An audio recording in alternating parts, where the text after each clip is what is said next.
I was at practice. I was just filming Jawan Jennings run around, and then I happened to notice Kyle Shanahan talking to Brandon Aiyuk, and now there's Shorts incident, Shorts gate. He was wearing red shorts. But I mean, so we saw Brandon's reaction. We saw Kyle's reaction. Dad, what is your reaction to the Shorts incident? Okay. First of all, I do think it's important. I essentially what Aiyuk did was a screw you to the coach, a screw you in front of the whole team. That's what he did, and that's not helpful. That's not a good thing to do. The issue never should have come to Kyle. Here's what I mean. I was around the Niners team for something like 37 years. And they had a standard. Steve Young always talked about our standard. It meant many things. It meant they finished better than other teams. It meant that, but it also meant we self-police. It doesn't have to go to Bill or George, that we run our locker room and we have a standard of conduct and a standard of respect. So what should have happened, a team leader, and I'm going to come back to that in a minute, should have seen, walked over to Aiyuk and said, change your pants. It never should have come down where the coach has to argue with the players about shorts. It's literally beneath him. Yeah. So a player or players should have walked over to Aiyuk and say, look, we're glad you got your big extension, but you're still one of us. Change your goddamn shorts. Now, who should that have been? The team leader, as far as I can tell, is Fred Warner. He and Aiyuk have gotten into fights in training camp because they are both strong-willed, big competitors, et cetera, et cetera. Where was Fred Warner? Steve Young would have walked over and said, what do you think you're doing? He would have walked over to Terrell Owens. Not that Terrell ever did that. And said, change your shorts. We're the 49ers. Yeah. We don't operate like that. We're the 49ers. Yeah. And Fred Warner didn't do that. Now, I believe Fred Warner is a very nice man. I believe he's a potential Hall of Fame player. He is a leader on the field. I've never met him, but I don't think he's the kind of leader who will go and confront someone. I don't think that's his temperament, and the Niners need that. Other people who could have done it, Kittle. Bosa. I love it. Trent Williams, maybe Debo. More than any. Yes. Debo's a captain. Debo's in his position group. Debo's right there. I'm going to tell you someone else who could have done it, the quarterback. Yep.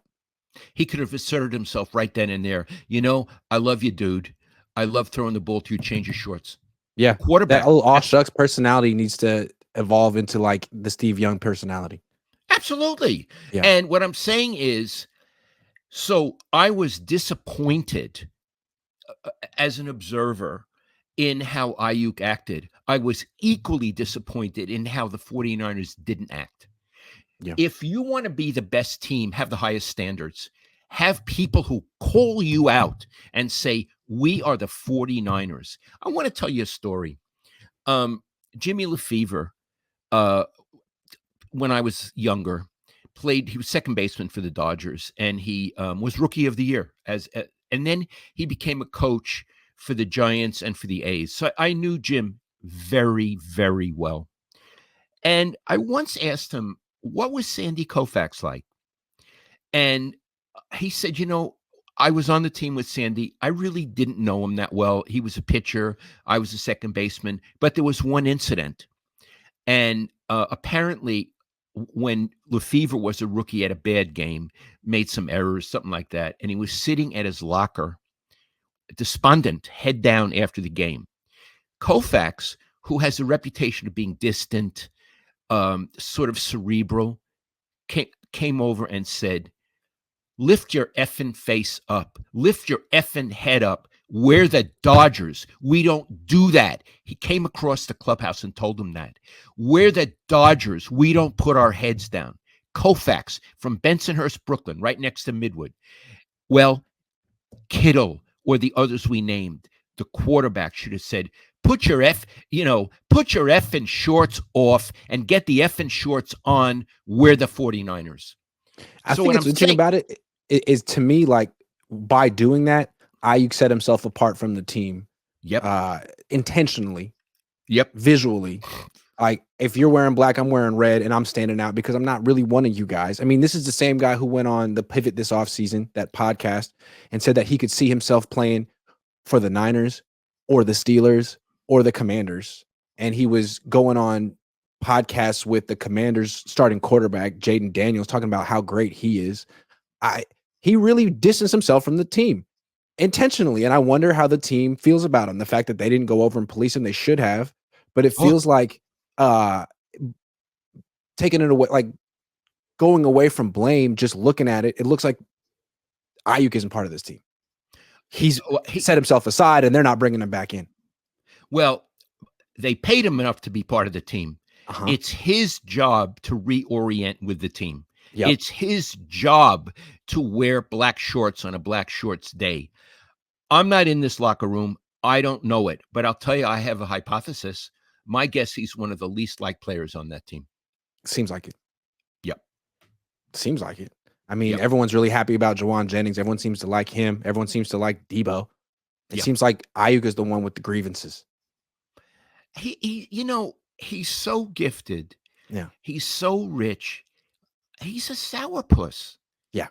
Why do you need to be a sourpuss? Bosa isn't a sourpuss. You know what I mean? I would have to say Bosa plays with joy. This other guy, he's always arguing with the other team. He's fighting with somebody or another. And the other day he was fighting with the coach. I mean, come on. Stop it. You're not 2 years old. Yeah, and when he talks, you really hear him talk about, like, the team. It's usually about himself, especially on these Yeah. podcasts, like how he had to take a back seat or people don't appreciate how good he is, as opposed to, like, other football players are always like, "Oh, I couldn't have done this without my offensive line," like, "I gotta give it up to my quarterback, and it's really not about me." Like, Ayuk's like, "No, it should be more about me. It's not enough about me." And the fact that he doesn't, like, beat his chest or say it loud, people, I think, misinterpreted him for the last few years as like, "Oh, he's so shy and humble and a team guy." It's like, no, he's a selfish guy quietly. Yes, indeed. And Iggy, I want to come back to no one calling him out. What about his position coach? Yep. Who's in charge of the wide Leonard receivers? Hankerson. Now, of course, the coach may not have a lot of power and certainly doesn't make the money that Ayuk makes, but I bet Bobby Turner, if one of his running backs came with the wrong shorts, he would be up his tush right away, wouldn't he? Bobby Turner? Yep, I agree. But here, I have a different interpretation, a separate interpretation. Tell me what you think. You're Okay, going on the premise that Kyle shouldn't have had to do this. right. Is it possible that Kyle wanted to do it? I love it. You were an English major, and I was always taught to look at every point of view. Because you're assuming that his reaction was, "Why do I even have to do this? Someone should have handled it." Is it possible that he's aware that he's looking like, Ayuk sort of got over on him all off season, held in, didn't hold out, didn't get Yeah, fined, got to be at practice, got to not be at practice, got to do whatever I love and be it. above the rules. And now Kyle says, like, "Hey, you're not above the rules anymore, and I'm gonna be the one who puts you in your place in I front of love everyone." it. I love it. In fact, he may have told certain team leaders, "Don't go over to him. I I'm going to won't do it. handle this. Yeah. I'm going to do it." Iggy, I love it. And I think that interpretation is probably better than mine. It's probably I mean, better. I all love it. I don't know what the relationship is between Kyle and Ayuk. I can imagine that in the last few years they've said some things to each other behind closed doors that would probably shock people, and that would be hard to forget from their perspective. So this might have just been Kyle's opportunity to get back at him. And to do it publicly in front of the media. And Yeah. because he went over to Ayuk, he left and came back. Uh-huh. It was like giving the media a second shot to see what he was doing. Yes. And then Iggy in the news conference after, no one had seen it but you. No one had gotten video but you. Mhm. And you got your question. You got the mic and you said, was he wearing the wrong shorts? And Kyle said, yes. Good question. And first of all, it's the first time he's ever praised you in the history of the world, in the history of the world, right? And what I love this. And what he was saying was, thank God you saw it. I appreciate it because that was the key moment of practice today. He was thanking you. Yeah. Yeah. So possible that this was like it's possible that this was like a tiny little rule that Kyle has allowed people to break in the past. And he just decided, no, absolutely not you, not today. In fact, I I'm glad you wore the shorts. I've been waiting for you to do something like this. Watch. Because that's I how you love would it. be. I know you. You would be so happy I if a would be player happy. did something. I'll be like, thank you, Brandon. Watch what I'm about to do. Watch it. Yes, I would be happy for. You're absolutely right. I'd be always wearing the wrong shorts. Watch me, Iggy. I get to have the confrontation I've been waiting to have. Yes, I get to have it. Iggy. It was like that time I asked Jed why he doesn't fire himself. Yeah. Remember? But before I asked it, before I got the mic, I hit you on the knee and I said, Iggy, watch this. Watch this. I said, watch this. I was waiting for the moment. So you're absolutely right. Maybe Kyle's like you. Who knows?